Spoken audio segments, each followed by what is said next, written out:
Bonjour à tous. Aujourd'hui, je voulais faire cette vidéo pour vous expliquer rapidement, mais c'était important de le faire, je pense, ce qu'est un coach en relation couple et un coach en relation amoureuse. Beaucoup d'entre vous me posent cette question et me demandent est-ce que c'est pour moi si je ne veux pas divorcer? Est-ce que je peux te recommander? Mais à qui? Donc voilà, je voulais faire cette vidéo pour vous donner quelques précisions sur mon activité. Alors déjà, pour vous expliquer qu'en tant que coach, je ne vais pas explorer votre enfance ou les comportements actuels qui vous rappellent votre enfance et ce qu'ils reproduisent. En revanche, je vais me concentrer avec vous sur le moment présent. Nous allons examiner ensemble les schémas actuels de vos comportements, de votre pensée et aussi de la dynamique, évidemment, avec la relation que vous avez avec votre partenaire.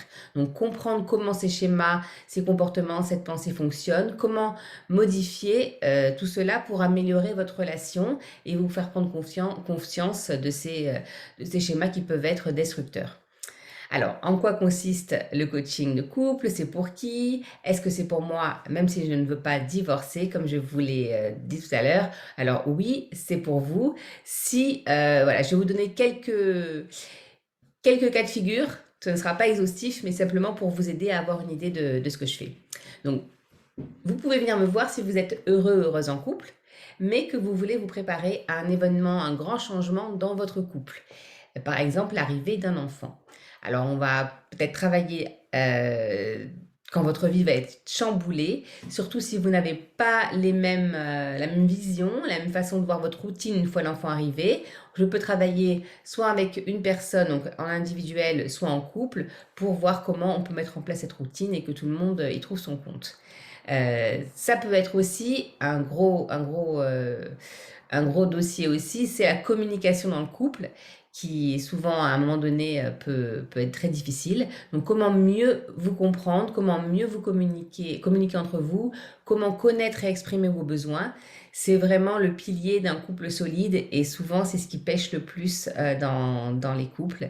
Donc je vais vous aider à exprimer donc vos besoins, les connaître, mais aussi à mettre des limites et à établir un respect mutuel et une écoute mutuelle entre vous. Souvent, l'écoute pêche et on a du mal on se sent pas écouté et c'est là où on est frustré, on peut se mettre en colère. Donc, comment mettre des limites? Par exemple, je prends un exemple qui peut paraître standard mais qui arrive souvent.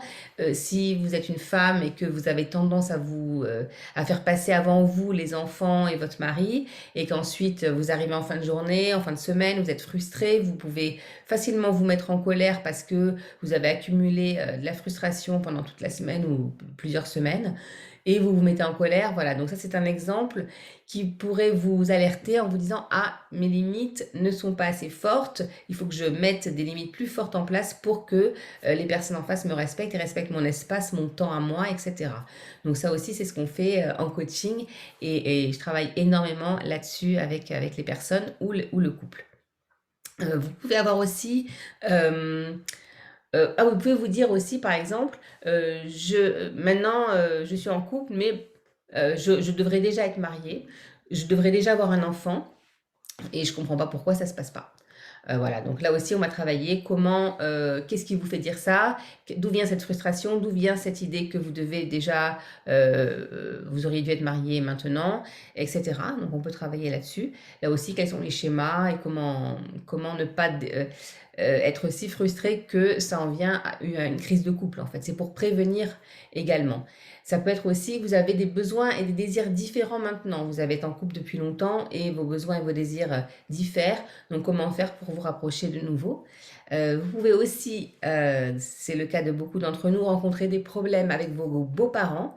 Et là, peut-être que vous êtes frustré par votre conjoint, votre conjointe qui a tendance à fermer les yeux, qui ne vous défend pas en leur présence alors qu'ils sont peut-être irrespectueux. Tout un tas de cas de figure qui fait que ça peut créer des tensions dans votre couple. Donc comment adresser ce sujet épineux? Vous pouvez le faire en coaching, donc soit en one-to-one, soit en couple, et c'est vraiment, vraiment très, très utile. Une autre cas de figure, ça peut être je veux rester ou je veux partir, je ne sais pas, je suis perdue, est-ce que je vais rester dans mon couple? Est-ce qu'il faut que c'est la séparation qui doit se passer? Donc là aussi, je peux vous aider à y voir plus clair, soit en one-to-one, soit en couple à nouveau. Ça peut être aussi un problème, vous venez me voir pour un problème de communication mais multiculturelle. Là, vous êtes dans un couple mixte avec différentes cultures. Vous interprétez souvent mal ce que l'autre fait ou dit. C'est dû à la culture, à la différence de culture. C'était mon cas dans mon mariage. Donc, je peux vous aider aussi dans ce cas-là. J'ai des outils en tant que coach pour vous aider à vous comprendre et à empêcher donc les disputes futures. Bien sûr, j'adresse également des problèmes plus structurels ou ponctuels. Et ça peut être par exemple l'infidélité dans le couple. Donc là aussi, on va travailler soit en one-to-one, soit en couple, à savoir est-ce que pardonner est une option, comment renforcer le couple de nouveau, est-ce que c'est possible, ou alors comment se séparer de façon amicale. Il y a bien sûr les deux cas de figure et ça dépend simplement de vous et de votre couple. Une autre situation, ça peut être vous êtes éloignés l'un de l'autre au fil des années, ou alors vous êtes à différents stades de vie. Un est proche de la retraite, l'autre est encore actif, ou alors vous n'avez pas évolué au même rythme. Peut-être que l'un d'entre vous a une carrière très prenante, l'autre est en début de carrière, ou alors ne travaille pas. Et donc là, il y a un déséquilibre. Vous pouvez avoir le sentiment de mener deux vies parallèles au même endroit, dans le même foyer, dans la même ville, parce que vous avez des rythmes totalement différents. Et bien sûr, un autre aspect, c'est le coaching en relation amoureuse. Ça peut être aussi, si vous êtes célibataire et que vous ne souhaitez pas l'être, qu'est-ce qui se passe? Comment ça se fait que vous n'avez pas trouvé de partenaire? Pourquoi vos relations ne durent pas? Pourquoi vous rencontrez toujours une personne qui ne vous convient pas, qui vous fait souffrir? Qu'est-ce qui se passe? Quel est votre schéma d'action? Et là aussi, on va explorer donc tous vos schémas, comment les changer pour que vous puissiez enfin mieux vous connaître, connaître vos signaux, connaître vos attentes, vos besoins pour rencontrer la personne idéale. Voilà un petit peu, j'espère que ça vous a aidé à y voir plus clair dans ce qu'est un coach en relation couple et amoureuse. En tout cas, vous pouvez me contacter par email ou sur mon site internet, donc www.audreyzcoaching.com, par email info@audreyzcoaching.com, et je vous offre une demi-heure gratuite pour pouvoir discuter de votre situation personnelle. Donc n'hésitez surtout pas à me consulter, à me contacter pour cela. Voilà, je vous remercie beaucoup et à très bientôt.